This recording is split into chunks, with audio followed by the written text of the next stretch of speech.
torch of freedom burn.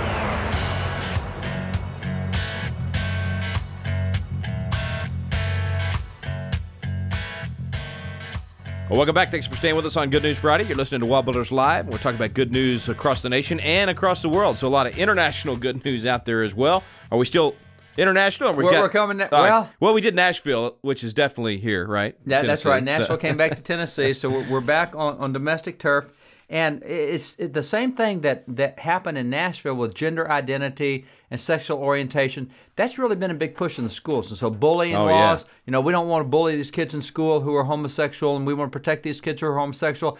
And there's all this stuff going on. In California, they just passed a law that says you have to teach homosexual history in schools. Yeah, and we're going to find heroes, of the homosexual community. We're going to in every indoctrinate area. you that homosexuality is a normal part of life, and etc. They even do transgender laws where if you're not sure what you are, you can use whichever bathroom you want on that day, depending on unbelievable stuff. And that's a big push in education. It's a big push in schools. Yeah. I mean, it by happens the way, in pushed legislation. by educators, National Education Association. I'm not sure you call them. I think they're indoctrinators. I don't think they're educators. Look at the test scores these kids get. I don't think you can say they're being taught by educators. Yeah. And forgive me, there's a lot of good teachers out there. Sure, of course. But I'm talking about the National Education Association. That's not educators. The bureaucrats that's running those agencies. I mean, those unions. They're educrats is what they are. You look every year at the resolutions passed by the National Education Association. They're not about education. They're not about math and science, and they're not about English and grammar and reading and spelling. They're about, we got to teach our kids global warming. We got to get one single pair of health insurance. Everything is indoctrination, and that's where they are, and so that's what they're pushing on the kids. So it's really heavy dose in school. I mean, parents, you hadn't been to school in 20 years because you were in school 20 years ago. Now you got kids. Hey, wake up. It's a whole different climate out there. It's this not is mild aggressive. stuff either. This is not mild. Yeah. This is not mild stuff. So what's interesting is, medical groups do not tend to be very conservative. Any professional medical groups, the American Psychiatric Association, American Association of Psychologists, even the American Medical Association is not a particularly friendly conservative group. They're not a pro-life group. And what's really interesting is the American College of Pediatricians. Now, think about that. Is that a conservative group? You'd think they would be looking out for the kids, right? But yeah, how many goes, don't spank your kid, don't touch your kid, don't, and think of the way that pediatric stuff has gone, and you don't want to help shape these kids to let them be what they want to be, and so all that anti-parental influence. It's remarkable that you have the American College of Pediatricians who has they sent a letter to all 14,800 school superintendents in the United States. And it's a letter warning about what's happening in schools. And the American College of Pediatricians is cautioning educators about what they do with same-sex attraction or symptoms of gender identity or gender confusion in schools. You're kidding. No. Wait, this is the Pediatric Association. Yeah, get this. The letter reminds school superintendents that it is not uncommon for adolescents to experience transient, that's a big word, transient confusion about their sexual orientation, and is telling 14,800 superintendents that most students will ultimately adopt a heterosexual orientation if not otherwise encouraged. Yeah. And they're saying, guys, back off. This indoctrination you're doing. You plant that stuff in their minds, you're leading them down that path. If you'll just let this develop naturally, they'll end up being heterosexual unless you force them to be homosexual. Yeah. Well, that's a remarkable letter coming from the leading pediatric association in America. Huge.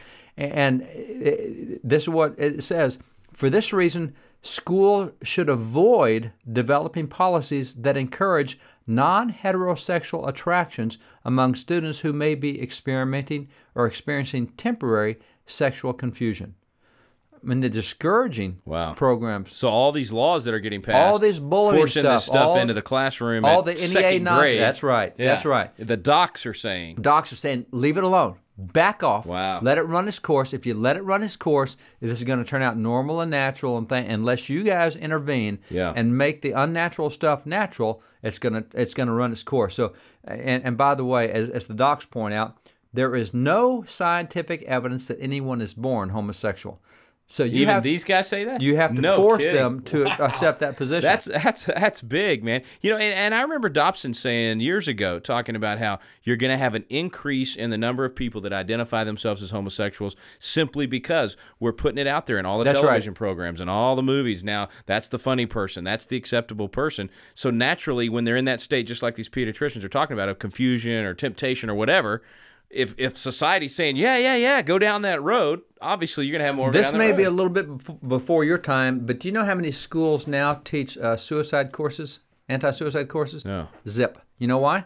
Because it planted the seed in their mind? Because in the early 80s, when they started teaching anti-suicide courses, all these kids started committing suicide. Wow, that just makes sense when you think about it. You plant you that were doing seed. fine, and now you start teaching the course, and now you think about it all the time. Yeah. The more you think about it, and so that was a big deal in the early 80s, was passing these, enacting all these anti-suicide courses, having anti-suicide curriculum. The more you talked about it, the more committed suicide. When they finally shut their stinking mouth on it, suicide's plummeted, and it's not an issue. Anybody that's seen the movie Inception will understand exactly what we're talking about right now. So we're going to take a break now because I'm always referring to Hollywood when it really doesn't fit. Back in a moment on Wallbuilders Live, we got some more good news. I am amazed at good news from the pediatrics. This is really amazing That's stuff. good stuff. Back in a moment on Wallbuilders Live.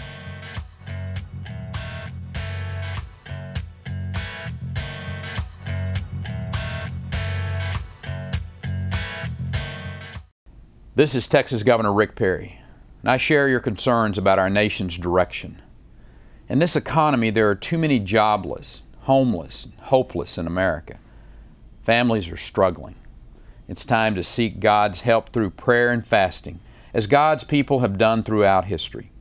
So join me in Houston's Reliant Stadium on August the 6th as we ask God's forgiveness, His wisdom, and provision for our nation.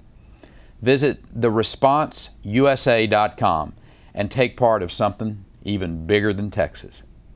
Economic collapse, injustice, violence. Someone has to do something. There has to be a response. Our government leaders have called this nation, This generation. to rise up and make a sound that will be heard in heaven. To make a response to America's crisis. On August 6th at Reliant Stadium in Houston. We will gather. We will respond with prayer and fasting.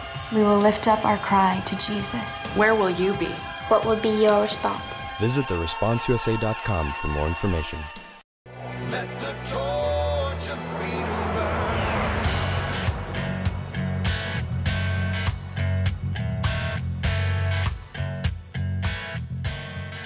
Welcome back. Thanks for staying with us. Final segment. It's Good News Friday. David, I can't help but think with the Pediatric Association, that's the kind of ammunition that legislators need. Because when you get in these battles over these bills, you're made out to be, you're the bigot or you're whatever. That's right. If you don't allow for all this homosexual indoctrination. And now with the docs saying that's a big deal. That will really help these state reps and state senators. They've got credentials to talk about this kind of stuff that you and I never will. Yeah. But they can come into a legislative hearing and testify as experts because they are the Association of Pediatricians. Right. You and I aren't. We may be parents and we may have our opinion, but you're a legislator. You know how that works. The experts get the deference. Yeah, you defer to the experts, and this is good stuff. Now, obviously, there's a lot of school districts not listening to this letter, which means that they're interfering and they're deliberately wanting to indoctrinate. Yeah. So, and I'm sure they will very quickly come up with another association. Either these guys will retract or another association will come out with an opposite deal that the homosexual community will badger them into doing.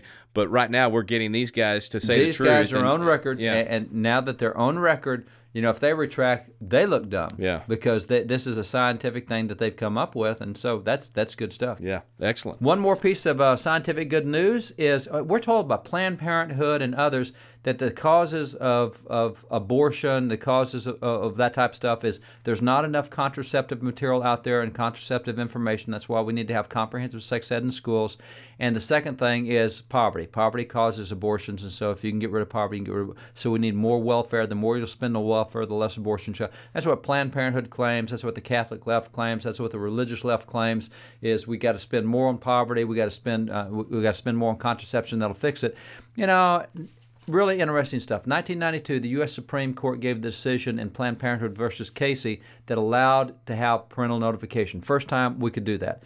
A study just been done of the 20 years that have ensued since then, and the study is the largest peer-reviewed study ever done, and that means scientists look at the data. They've looked at all the laws, and what works what has reduced abortion 15% across the board is informed consent, parental notification laws. No kidding. You pass those. That's not contraception. That's not dealing with poverty. Yeah. It's passing laws that say, hey, get parents' consent. And simply getting parents' consent has reduced abortions by 15% across the board.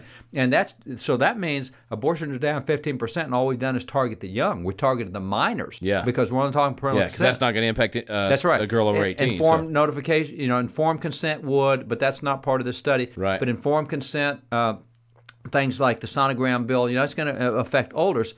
But just by targeting on parental permission, just that little segment of minors, there's been so much reduction of abortion there that it's reduced the overall rate by 15%. And that's significant. And that tells you a whole lot of parents are pro-life, and they don't want their kids getting that abortion. That's good news. No doubt. Very good. Thanks to all those folks getting those passed across more and more. I forget how many states now. I think we got 40-something states now that are either parental notification or parental consent. So good stuff. Makes a difference. Yeah, absolutely. Thanks for joining us today here on Wallbuilders Live.